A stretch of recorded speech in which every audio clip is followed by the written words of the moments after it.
नमस्कार। खबरों के इस बुलेटिन में तुहाडा स्वागत है। मैं हाँ जसप्रीत सिंह। पहला पेश ने चोणवीं खबरां। प्रधानमंत्री नरेंद्र मोदी ने स्टार्टअप लई 1000 करोड़ रुपए की startup India seed fund scheme का ऐलान किया।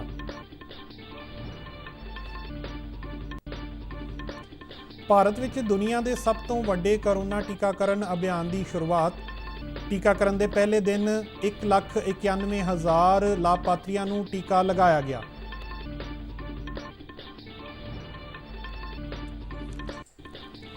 मुख्यमंत्री कैप्टन अमरिंदर सिंह ने मोहाली के सिविल हस्पताल में कोरोना टीकाकरण प्रोग्राम की शुरुआत की।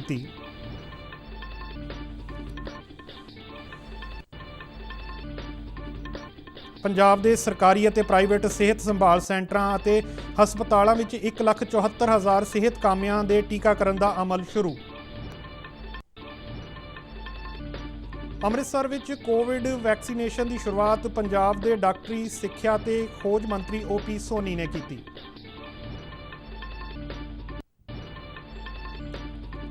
बठिंडा में पंजाब के खजाना मंत्री मनप्रीत सिंह बादल ने कोविड टीकाकरण मुहिम की शुरुआत की। सब तो पहला टीका एम्स बठिंडा के डायरैक्टर डॉक्टर DK सिंह ने, जबकि दूजा टीका बठिंडा के civil surgeon doctor Tejwant Singh ने लगवाया। पंजाब में 8 नगर निगमां, 109 नगर कौंसलों ते नगर पंचायतों दी चोणां 14 फरवरी नूं। चोण ज़ाब्ता लागू। वोटां की गिणती 17 फरवरी नूं।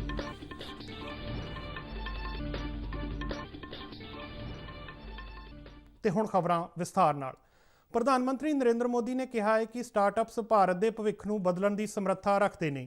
प्रारंभ स्टार्टअप इंडिया अंतरराष्ट्रीय सम्मेलन दौरान स्टार्टअप्स नाल गलबात करन तो बाद अपने वीडियो कॉन्फ्रेंस राही संबोधन विच उन्हां कहा कि सारे स्टार्टअप्स विच जो विश्वास है ये इसे तरह ही बनिया रहना चाहिए है ते कदे भी घट नहीं होना चाहिए। इस मौके प्रधानमंत्री ने स्टार्टअप्स लई 1000 करोड़ रुपए की startup India seed fund scheme का ऐलान किया। भविष्य की टेक्नोलॉजी एशिया की लैब्स से निकले, भविष्य के एंटरप्रेन्योर्स हमारे यहां से तैयार हो। इसके लिए एशिया के उन देशों को आगे आकर जिम्मेदारी लेनी होगी जो एक साथ मिलकर काम कर सकते हैं, एक दूसरे के लिए काम कर सकते हैं। उन्होंने कहा कि साडे नौजवानों की ऊर्जा ते उन्हां दी अपने भविख नूं आप बनाउण दी भावना पूरे विश्व विच नवीं संभावनावां की खोज कर रही है। प्रधानमंत्री ने जोर दे के कहा कि यह डिजिटल क्रांति ते नवें इनोवेटिव युग की शताब्दी है। उन्होंने इस शताब्दी नूं एशिया की शताब्दी दस्सिया है। मोदी ने कहा कि इस समय की लोड़ है कि भविखत तकनोलॉजियां एशिया की लैब विचों निकलन अते भविख के उद्यमियों नूं इस लई तैयार रहना चाहिए है। उन्होंने कहा कि बिमस्टैक मुल्कों के नौजवान और उद्यमी इस सम्मेलन में अपने तजर्बियां समेत शामिल हो रहे हैं जो उन्होंने कोरोना खिलाफ लड़ाई लड़दियां टीका बनाउण लई हासिल कीते ने। भारत विच कल दुनिया का सब तो वड्डा कोरोना टीकाकरण अभियान शुरू होया। प्रधानमंत्री नरेंद्र मोदी ने नवी दिल्ली तो वर्चुअल माध्यम राही इस देशव्यापी टीकाकरण मुहिम की शुरुआत की। इस मौके अपने संबोधन में प्रधानमंत्री ने कहा कि भारत का कोविड-19 टीकाकरण प्रोग्राम मनुखी सिद्धांतों पर आधारित है। उन्होंने कहा कि इस विच उन्हां लोकां नूं पहल दी जाएगी जिन्हां नूं इस बीमारी का सब तो वध खतरा है। उन्होंने दस्सिया कि मुहिम के पहले पड़ाव तहत 3 करोड़ लोगों का टीकाकरण किया जाएगा। दूसरे पड़ाव तहत 30 करोड़ लोगों को टीके लगाए जाएंगे। प्राथमिकता पर लगेगी। इसके बाद उन लोगों को टीका लगाया जाएगा जिन पर जरूरी सेवाओं और देश की रक्षा या कानून व्यवस्था की जिम्मेदारी है। जैसे हमारे सुरक्षा बल हो गए, पुलिसकर्मी हो गए, फायर ब्रिगेड के लोग हो गए, सफाई कर्मचारी हो गए, इन सभी को ये वैक्सीन प्राथमिकता पर लगेगी। ਪ੍ਰਧਾਨ ਮੰਤਰੀ ਨੇ ਕਿਹਾ ਕਿ ਕੋਵਿਡ ਟੀਕਿਆਂ ਦੀਆਂ 2 ਖੁਰਾਕਾਂ ਲੈਣੀਆਂ ਜ਼ਰੂਰੀ ਨੇ ਅਤੇ ਇਹਨਾਂ ਦੋਹਾਂ ਵਿਚਾਲੇ ਲਗਭਗ 1 ਮਹੀਨੇ ਦਾ ਅੰਤਰ ਹੋਣਾ ਚਾਹੀਦਾ ਹੈ। ਟੀਕੇ ਦੀ ਦੂਜੀ ਖੁਰਾਕ ਦੇ ਸਿਰਫ 2 ਹਫ਼ਤਿਆਂ ਬਾਅਦ ਕੋਰੋਨਾ ਤੋਂ ਲੜਨ ਦੀ ਸਮਰੱਥਾ ਵਿਕਸਿਤ ਹੋ ਜਾਵੇਗੀ। ਨਰਿੰਦਰ ਮੋਦੀ ਨੇ ਦਵਾਈ ਵੀ ਸਖਤਾਈ ਵੀ ਦਾ ਮੰਤਰ ਦਿੰਦਿਆਂ ਲੋਕਾਂ ਨੂੰ ਅਪੀਲ ਕੀਤੀ ਕਿ ਉਹ ਪਹਿਲੀ ਖੁਰਾਕ ਲੈਣ ਤੋਂ ਬਾਅਦ ਮਾਸਕ ਦਾ ਇਸਤੇਮਾਲ ਉਸੇ ਤਰ੍ਹਾਂ ਕਰਦੇ ਰਹਿਣ ਅਤੇ ਸੁਰੱਖਿਅਤ ਦੂਰੀ ਵੀ ਬਣਾ ਕੇ ਰੱਖਣ।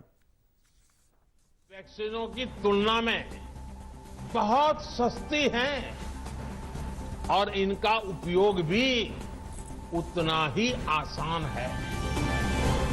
विदेश में तो कुछ वैक्सीन ऐसी हैं जिसकी एक डोज 5,000 रुपया तक में है और जिसे -70 डिग्री तापमान में फ्रीज में रखना होता है। ਕੇਂਦਰ ਸਰਕਾਰ ਨੇ ਕਿਹਾ ਹੈ ਕਿ ਦੇਸ਼ ਵਿਆਪੀ ਕੋਵਿਡ ਟੀਕਾਕਰਨ ਦੇ ਪਹਿਲੇ ਦਿਨ 1,91,000 ਲਾਭਪਾਤਰੀਆਂ ਨੂੰ ਟੀਕਾ ਲਗਾਇਆ ਗਿਆ। ਨਵੀਂ ਦਿੱਲੀ ਵਿੱਚ ਮੀਡੀਆ ਨੂੰ ਸੰਬੋਧਨ ਕਰਦਿਆਂ ਵਧੀਕ ਸਿਹਤ ਸਕੱਤਰ ਡਾਕਟਰ ਮਨੋਹਰ ਅਗਨਾਨੀ ਨੇ ਕਿਹਾ ਕਿ ਦੇਸ਼ ਭਰ ਵਿੱਚ ਟੀਕਾਕਰਨ ਲਈ 16,765 ਸਿਹਤ ਕਰਮੀ ਤਾਇਨਾਤ ਕੀਤੇ ਗਏ ਸਨ। ਉਨ੍ਹਾਂ ਕਿਹਾ ਕਿ ਦੇਸ਼ ਭਰ ਵਿੱਚ ਕੋਵਿਡ ਟੀਕਾਕਰਨ ਅਭਿਆਨ ਸਫਲਤਾਪੂਰਵਕ ਚੱਲਿਆ ਹੈ। ਅਗਨਾਨੀ ਨੇ ਕਿਹਾ ਕਿ ਕਿਸੇ ਵੀ ਥਾਂ ਤੋਂ ਟੀਕਾ ਲੱਗਣ ਤੋਂ ਬਾਅਦ ਕਿਸੇ ਨੂੰ ਵੀ ਹਸਪਤਾਲ ਵਿੱਚ ਭਰਤੀ ਕਰਨ ਦੀ ਕੋਈ ਖਬਰ ਨਹੀਂ ਹੈ। ਕੌਮੀ ਪੱਧਰ ਤੇ ਪ੍ਰਧਾਨ ਮੰਤਰੀ ਨਰਿੰਦਰ ਮੋਦੀ ਵੱਲੋਂ ਕੋਵਿਡ ਵੈਕਸੀਨ ਅਭਿਆਨ ਦੀ ਸ਼ੁਰੂਆਤ ਕਰਨ ਤੋਂ ਬਾਅਦ ਪੰਜਾਬ ਦੇ ਮੁੱਖ ਮੰਤਰੀ ਕੈਪਟਨ ਅਮਰਿੰਦਰ ਸਿੰਘ ਨੇ ਕੱਲ੍ਹ ਸਵੇਰੇ 11:30 ਵਜੇ ਸੂਬੇ ਦੇ ਵੱਖ-ਵੱਖ ਵੈਕਸੀਨ ਸੈਂਟਰਾਂ ਨਾਲ ਜੁੜ ਕੇ ਟੀਕਾਕਰਨ ਪ੍ਰੋਗਰਾਮ ਦੀ ਸ਼ੁਰੂਆਤ ਕਰਵਾਈ। ਮੋਹਾਲੀ ਦੇ ਸਿਵਲ ਹਸਪਤਾਲ ਵਿੱਚ ਟੀਕਾਕਰਨ ਮੌਕੇ ਮੁੱਖ ਮੰਤਰੀ ਕੈਪਟਨ ਅਮਰਿੰਦਰ ਸਿੰਘ, ਸਿਹਤ ਮੰਤਰੀ ਬਲਬੀਰ ਸਿੰਘ ਸਿੱਧੂ, ਪੰਜਾਬ ਦੇ ਪ੍ਰਿੰਸੀਪਲ ਸਿਹਤ ਸਕੱਤਰ ਹੁਸਨ ਲਾਲ ਅਤੇ ਹੋਰ ਉੱਚ ਅਧਿਕਾਰੀ ਮੌਜੂਦ ਸਨ। ਇਸ ਮੌਕੇ ਮੁੱਖ ਮੰਤਰੀ ਨੇ ਕਿਹਾ ਕਿ ਕੱਲ੍ਹ ਤੋਂ ਪੰਜਾਬ ਦੇ ਸਰਕਾਰੀ ਅਤੇ ਪ੍ਰਾਈਵੇਟ ਸਿਹਤ ਸੰਭਾਲ ਸੈਂਟਰਾਂ ਅਤੇ ਹਸਪਤਾਲਾਂ ਵਿੱਚ 1,74,000 ਸਿਹਤ ਕਾਮਿਆਂ ਦੇ ਟੀਕਾਕਰਨ ਦਾ ਅਮਲ ਸ਼ੁਰੂ ਹੋ ਗਿਆ ਹੈ। ਮੁੱਖ ਮੰਤਰੀ ਨੇ ਸਿਵਲ ਹਸਪਤਾਲ ਦੀ ਐਮਰਜੈਂਸੀ ਵਿੱਚ ਕੋਵਿਡ ਟੀਕਾਕਰਨ ਦੀ ਨਿਗਰਾਨੀ ਕੀਤੀ। ਪੰਜਾਬ ਦੇ ਡਾਇਰੈਕਟਰ ਸਿਹਤ ਵਿਭਾਗ ਡਾਕਟਰ ਗੁਰਵਿੰਦਰਵੀਰ ਸਿੰਘ ਨੇ ਕੋਵਿਡ ਟੀਕਾਕਰਨ ਸ਼ੁਰੂ ਹੋਣ ਤੇ ਸਾਰਿਆਂ ਨੂੰ ਵਧਾਈ ਦਿੱਤੀ ਅਤੇ ਲੋਕਾਂ ਨੂੰ ਟੀਕਾਕਰਨ ਲਈ ਬੇਝਿਜਕ ਅੱਗੇ ਆਉਣ ਲਈ ਕਿਹਾ। ਕੋਵਿਡ ਟੀਕਾ ਲਗਵਾਉਣ ਵਾਲੇ ਡਾਕਟਰਾਂ ਅਤੇ ਮਹਿਕਮੇ ਦੇ ਹੋਰ ਸਿਹਤ ਵਰਕਰਾਂ ਨੇ ਪ੍ਰਸਾਰ ਭਾਰਤੀ ਨਾਲ ਗੱਲਬਾਤ ਦੌਰਾਨ ਕਿਹਾ ਕਿ ਉਹਨਾਂ ਨੂੰ ਟੀਕਾ ਲਗਵਾਉਣ ਤੋਂ ਬਾਅਦ ਕੋਈ ਤਕਲੀਫ ਨਹੀਂ ਹੋਈ ਅਤੇ ਟੀਕਾ ਲਗਵਾ ਕੇ ਉਹ ਬਹੁਤ ਖੁਸ਼ ਨੇ। ਸਾਰੇ ਪੰਜਾਬ ਦੇ ਵਾਸੀਆਂ ਵਾਸਤੇ ਕੋਵਿਡ-19 ਦੇ ਅਗੇਂਸਟ ਵੈਕਸੀਨ ਦੀ ਸ਼ੁਰੂਆਤ ਕੀਤੀ ਹੈ ਔਰ ਇਹ ਵੈਕਸੀਨ ਜਿਹੜਾ ਹੈ ਇਹ ਸਾਨੂੰ ਉਮੀਦ ਹੈ ਕਿ ਸਾਡੇ ਸਾਰੇ ਲੋਕਾਂ ਨੂੰ ਕੋਵਿਡ ਦੀ ਬਿਮਾਰੀ ਤੋਂ ਬਚਾਉਣ ਲਈ ਕੰਮ ਕਰੇਗਾ।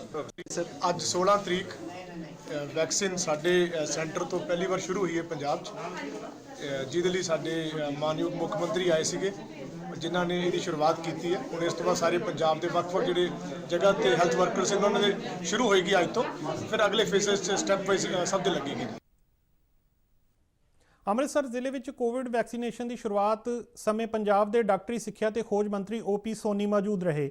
ਸਿਵਲ ਹਸਪਤਾਲ ਅੰਮ੍ਰਿਤਸਰ ਵਿਖੇ ਉਹਨਾਂ ਵੱਲੋਂ ਟੀਕਾਕਰਨ ਪ੍ਰੋਗਰਾਮ ਦੀ ਸ਼ੁਰੂਆਤ ਕੀਤੀ ਗਈ। ਸਭ ਤੋਂ ਪਹਿਲਾਂ ਕੋਵਿਡ ਟੀਕਾ ਸਿਹਤ ਵਿਭਾਗ ਦੇ ਲੈਬ ਟੈਕਨੀਸ਼ੀਅਨ ਰਾਜੇਸ਼ ਸ਼ਰਮਾ ਨੂੰ ਲਗਾਇਆ ਗਿਆ। ਉਹਨਾਂ ਤੋਂ ਇਲਾਵਾ ਸ਼ੁਰੂ ਵਿੱਚ ਟੀਕਾ ਲਗਵਾਉਣ ਵਾਲਿਆਂ ਵਿੱਚ ਮੈਡੀਕਲ ਅਫਸਰ ਡਾਕਟਰ ਕਰਨ ਮਹਿਰਾ, ਡਾਕਟਰ ਦਿਗਵਿਜੇ ਅਤੇ ਡਾਕਟਰ ਸਮੀਰ ਸ਼ਰਮਾ ਆਦਿ ਸ਼ਾਮਲ ਸਨ। OP ਸੋਨੀ ਨੇ ਦੱਸਿਆ ਕਿ ਪੰਜਾਬ ਭਰ ਵਿੱਚ ਅਗਲੇ 5 ਦਿਨਾਂ ਦੌਰਾਨ 59 ਚੋਣਵੀਆਂ ਥਾਵਾਂ ਤੇ ਕੋਵਿਡ ਟੀਕਾਕਰਨ ਕੀਤਾ ਜਾਵੇਗਾ। 1,74,000 ਸਿਹਤ ਕਾਮਿਆਂ ਨੂੰ ਟੀਕੇ ਲਗਾਉਣ ਲਈ 2,04,500 ਕੋਵਿਡ ਸ਼ੀਲਡ ਖੁਰਾਕਾਂ ਪ੍ਰਾਪਤ ਹੋਈਆਂ ਨੇ। ਡਾਕਟਰੀ ਸਿੱਖਿਆ ਤੇ ਖੋਜ ਮੰਤਰੀ ਨੇ ਦੱਸਿਆ ਕਿ ਕੱਲ੍ਹ ਜ਼ਿਲ੍ਹੇ ਦੇ 3 ਟੀਕਾਕਰਨ ਥਾਵਾਂ ਸਿਵਲ ਹਸਪਤਾਲ, ਸਰਕਾਰੀ ਮੈਡੀਕਲ ਕਾਲਜ ਅਤੇ CHC ਵੇਰਕਾ ਵਿੱਚ ਟੀਕਾਕਰਨ ਕੀਤਾ ਗਿਆ। ਨੂੰ ਅੱਜ ਲੱਗ ਰਿਹਾ ਸੋ ਪਹਿਲ ਉਹਨਾਂ ਦੀ ਆ ਸੋ 100 ਅੱਜ ਅਸੀਂ ਆਪਣੇ ਜਿਹੜੇ ਹੈਲਥ ਵਰਕਰ ਨੇ ਉਹਨਾਂ ਨੂੰ ਲਾ ਰਹੇ ਆ ਜਿਹਦੀ ਅੱਜ ਸ਼ੁਰੂਆਤ ਕੀਤੀ।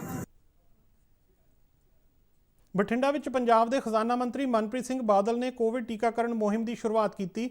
ਸਭ ਤੋਂ ਪਹਿਲਾ ਟੀਕਾ ਏਮਜ਼ ਬਠਿੰਡਾ ਦੇ ਡਾਇਰੈਕਟਰ ਡਾਕਟਰ DK ਸਿੰਘ ਨੇ ਲਗਵਾਇਆ, ਜਦਕਿ ਦੂਜਾ ਟੀਕਾ ਲਗਵਾਉਣ ਵਾਲੇ ਬਠਿੰਡਾ ਦੇ civil surgeon doctor Tejwant Singh ਸਨ। ਇਸ ਮੌਕੇ ਪੱਤਰਕਾਰਾਂ ਨਾਲ ਗੱਲਬਾਤ ਕਰਦਿਆਂ ਵਿੱਤ ਮੰਤਰੀ ਮਨਪ੍ਰੀਤ ਸਿੰਘ ਬਾਦਲ ਨੇ ਕਿਹਾ ਕਿ ਕੋਰੋਨਾ ਮਹਾਮਾਰੀ ਦਾ ਲੰਮੇ ਸਮੇਂ ਬਾਅਦ ਹੱਲ ਮਿਲਿਆ ਹੈ ਅਤੇ ਇਹ ਵੈਕਸੀਨ ਪੂਰੀ ਤਰ੍ਹਾਂ ਸੁਰੱਖਿਅਤ ਹੈ। ਉਹਨਾਂ ਕਿਹਾ ਕਿ ਏਮਜ਼ ਸੰਸਥਾ ਦੇ ਡਾਇਰੈਕਟਰ ਡਾਕਟਰ DK ਸਿੰਘ ਨੇ ਸਭ ਤੋਂ ਪਹਿਲਾ ਟੀਕਾ ਲਗਵਾ ਕੇ ਆਮ ਲੋਕਾਂ ਨੂੰ ਇੱਕ ਸੰਦੇਸ਼ ਦਿੱਤਾ ਹੈ ਕਿ ਭਾਰਤ ਵਿੱਚ ਬਣੀ ਇਹ ਵੈਕਸੀਨ ਪੂਰੀ ਤਰ੍ਹਾਂ ਸੁਰੱਖਿਅਤ ਹੈ। ਔਰ ਪ੍ਰੋਟੋਕੋਲ ਇਹ ਬਣਾਇਆ ਗਿਆ ਹੈ ਕਿ ਜਿਹੜੇ ਫਰੰਟਲਾਈਨ ਹੈਲਥ ਵਰਕਰਸ ਹੈ, ਜਿਹੜੇ ਕਿ ਮਹਿਕਮਾ ਸਿਹਤ ਸਰਕਾਰੀ ਜਿਹੜੇ ਕੰਮ ਕਰਦੇ ਹੈ, ਮੁਲਾਜ਼ਮੀਨ, ਸਭ ਤੋਂ ਪਹਿਲਾਂ ਉਹਨਾਂ ਨੂੰ ਹਿਫਾਜ਼ਤੀ ਟੀਕੇ ਲੱਗਣਗੇ। ਉਸ ਤੋਂ ਬਾਅਦ ਜਿਹੜੇ ਹੈ ਉਹ ਫਿਰ ਜਨਰਲ ਪਬਲਿਕ ਨੂੰ ਸ਼ੁਰੂ ਕਰਾਂਗੇ। ਔਰ ਇਹ ਜਿਹੜਾ ਪਹਿਲਾ ਬੈਚ ਆਇਆ ਟੀਕਿਆਂ ਦਾ, ਇਹ ਐਬਸੋਲੂਟਲੀ ਫ੍ਰੀ ਆਇਆ ਔਰ ਇਹਨਾਂ ਦੀ ਜਿਹੜੀ ਕੀਮਤ ਰੱਖੀ ਗਈ ਹੈ ਉਹ ਤਕਰੀਬਨ 200 ਰੁਪਏ। ਏਮਸ ਦੇ ਡਾਇਰੈਕਟਰ ਡਾਕਟਰ ਡੀਕੇ ਸਿੰਘ ਅਤੇ civil surgeon doctor Tejwant Singh ਨੇ ਕਿਹਾ ਕਿ ਉਹਨਾਂ ਨੂੰ ਟੀਕਾ ਲਗਵਾਉਣ ਤੋਂ ਬਾਅਦ ਕਿਸੇ ਕਿਸਮ ਦਾ ਕੋਈ ਦਰਦ ਜਾਂ ਹੋਰ ਕੋਈ ਸਰੀਰਕ ਪਰੇਸ਼ਾਨੀ ਮਹਿਸੂਸ ਨਹੀਂ ਹੋ ਰਹੀ ਹੈ ਅਤੇ ਲੋਕਾਂ ਨੂੰ ਅਫਵਾਹਾਂ ਤੋਂ ਬਚਣਾ ਚਾਹੀਦਾ ਹੈ। ਡਾਕਟਰ ਡੀਕੇ ਸਿੰਘ ਨੇ ਲੋਕਾਂ ਨੂੰ ਅਪੀਲ ਕੀਤੀ ਕਿ ਉਹ ਭਾਰਤ ਸਰਕਾਰ ਦੀਆਂ ਹਦਾਇਤਾਂ ਅਨੁਸਾਰ ਬਿਨਾਂ ਕਿਸੇ ਡਰ ਦੇ ਵੈਕਸੀਨ ਲਗਵਾਉਣ। से जो आम लोगों पर यह मैसेज जरूर जाना चाहिए कि वैक्सीन सेफ है, कोई दिक्कत नहीं है। जब जब आपका नंबर आए, जब आपको सूचना मिले वैक्सीन के लिए, जब आपको बुलाया जाए, तब आप जरूर आके वैक्सीन लगाएं। आपको मालूम है कि पहले चरण में हेल्थ वर्कर्स को दिया जा रहा है, उस चरण पूरा होने के बाद जो भारत सरकार की गाइडलाइन आएगी उस हिसाब से वैक्सीन दिया जाएगा। ਜਲੰਧਰ ਵਿੱਚ ਵੀ ਕੱਲ ਸਿਵਲ ਹਸਪਤਾਲ ਤੋਂ ਕੋਰੋਨਾ ਟੀਕਾਕਰਨ ਦੀ ਸ਼ੁਰੂਆਤ ਹੋਈ। ਸਭ ਤੋਂ ਪਹਿਲਾਂ ਸਿਵਲ ਹਸਪਤਾਲ ਦੇ ਸੀਨੀਅਰ ਮੈਡੀਕਲ ਅਫਸਰ ਡਾਕਟਰ ਕਸ਼ਮੀਰੀ ਲਾਲ ਨੇ ਕੋਰੋਨਾ ਟੀਕਾ ਲਗਵਾਇਆ। ਇਸ ਮੌਕੇ ਜ਼ਿਲ੍ਹੇ ਦੇ civil surgeon doctor Balwant Singh ਮੌਜੂਦ ਸਨ। ਟੀਕਾ ਲਗਵਾਉਣ ਮਗਰੋਂ ਡਾਕਟਰ ਕਸ਼ਮੀਰੀ ਲਾਲ ਨੇ ਕੋਰੋਨਾ ਟੀਕਾ ਲੱਗਣ ਤੇ ਖੁਸ਼ੀ ਜ਼ਾਹਰ ਕਰਦਿਆਂ ਆਪਣੇ ਆਪ ਨੂੰ ਖੁਸ਼ਕਿਸਮਤ ਦੱਸਿਆ। ਉਹਨਾਂ ਵਿਸ਼ਵ ਦੀ ਸਭ ਤੋਂ ਵੱਡੀ ਕੋਵਿਡ ਟੀਕਾਕਰਨ ਮੁਹਿੰਮ ਸ਼ੁਰੂ ਕਰਨ ਤੇ ਪ੍ਰਧਾਨ ਮੰਤਰੀ ਨਰਿੰਦਰ ਮੋਦੀ ਦਾ ਧੰਨਵਾਦ ਕੀਤਾ। ਇਸ ਟੀਕਾਕਰਨ ਦੌਰਾਨ ਮੈਡੀਕਲ ਅਤੇ ਪੈਰਾਮੈਡੀਕਲ ਸਟਾਫ ਵਿੱਚ ਭਾਰੀ ਉਤਸ਼ਾਹ ਵੇਖਣ ਨੂੰ ਮਿਲ ਰਿਹਾ ਸੀ। ਮਹਿਸੂਸ ਹੋ ਰਿਹਾ ਕਿ ਜਲੰਧਰ ਵਿੱਚ ਕਰੋਨਾ ਦਾ ਵੈਕਸੀਨ ਸਭ ਤੋਂ ਪਹਿਲਾਂ ਮੈਨੂੰ ਲਗਾਇਆ ਗਿਆ ਔਰ ਮੈਂ ਲੋਕਾਂ ਨੂੰ ਕਹਿਣਾ ਚਾਹੁੰਦਾ ਕਿ ਆਪਾਂ ਕਰੋਨਾ ਜਾਂ ਵੈਕਸੀਨ ਵਿੱਚੋਂ ਆਪਾਂ ਨੂੰ ਵੈਕਸੀਨ ਜਿਹੜਾ ਨਾ ਉਹ ਚੁਣਨਾ ਚਾਹੀਦਾ ਤਾਂ ਕਿ ਜੇ ਆਪਾਂ ਵੈਕਸੀਨ ਲਵਾਵਾਂਗੇ ਤੇ ਆਪਣਾ ਕਰੋਨਾ ਦਾ ਬਚਾਅ ਹੋ ਸਕਦਾ। ਜਲੰਧਰ ਦੇ civil surgeon doctor Balwant Singh ਨੇ ਦੱਸਿਆ ਕਿ ਕੋਵਿਡ ਟੀਕਾਕਰਨ ਲਈ ਜ਼ਿਲ੍ਹੇ ਵਿੱਚ ਕੁੱਲ 29 ਸੈਂਟਰ ਬਣਾਏ ਗਏ, ਪਰ ਕੱਲ ਸ਼ੁਰੂਆਤੀ ਦਿਨ ਮੌਕੇ 3 ਸੈਂਟਰਾਂ ਤੇ ਹੀ ਕੋਰੋਨਾ ਦੇ ਟੀਕੇ ਲਗਾਏ ਗਏ, ਜਿਨ੍ਹਾਂ ਵਿੱਚ ਸਿਵਲ ਹਸਪਤਾਲ ਤੋਂ ਇਲਾਵਾ ਅਰਬਨ ਹੈਲਥ ਸੈਂਟਰ ਬਸਤੀ ਗੁਜ਼ਾਂ ਅਤੇ ਸਿਵਲ ਹਸਪਤਾਲ ਨਕੋਦਰ ਸ਼ਾਮਲ ਸਨ। ਜਲੰਧਰ ਦੇ ਬਸਤੀ ਗੁਜ਼ਾਂ ਸਥਿਤ ਅਰਬਨ ਹੈਲਥ ਸੈਂਟਰ ਵਿੱਚ ਸਿਹਤ ਕਰਮੀਆਂ ਦੇ ਟੀਕੇ ਲਗਾਏ ਜਾਣ ਸਮੇਂ ਸਮੂਹ ਸਟਾਫ ਨੇ ਤਾੜੀਆਂ ਵਜਾ ਕੇ ਉਹਨਾਂ ਦਾ ਸਵਾਗਤ ਕੀਤਾ। ਟੀਕਾ ਲਗਵਾਉਣ ਉਪਰੰਤ ਵੱਖ-ਵੱਖ ਲਾਭਪਾਤਰੀਆਂ ਨੇ ਖੁਸ਼ੀ ਦਾ ਇਜ਼ਹਾਰ ਕੀਤਾ। ਉਹਨਾਂ ਕਿਹਾ ਕਿ ਟੀਕਾ ਲਗਵਾਉਣ ਤੋਂ ਬਾਅਦ ਉਹਨਾਂ ਨੂੰ ਕੋਈ ਪਰੇਸ਼ਾਨੀ ਨਹੀਂ ਆਈ ਅਤੇ ਉਹ ਹੋਰ ਲਾਭਪਾਤਰੀਆਂ ਨੂੰ ਅਪੀਲ ਕਰਨਗੇ ਕਿ ਉਹ ਟੀਕਾ ਜ਼ਰੂਰ ਲਗਵਾਉਣ।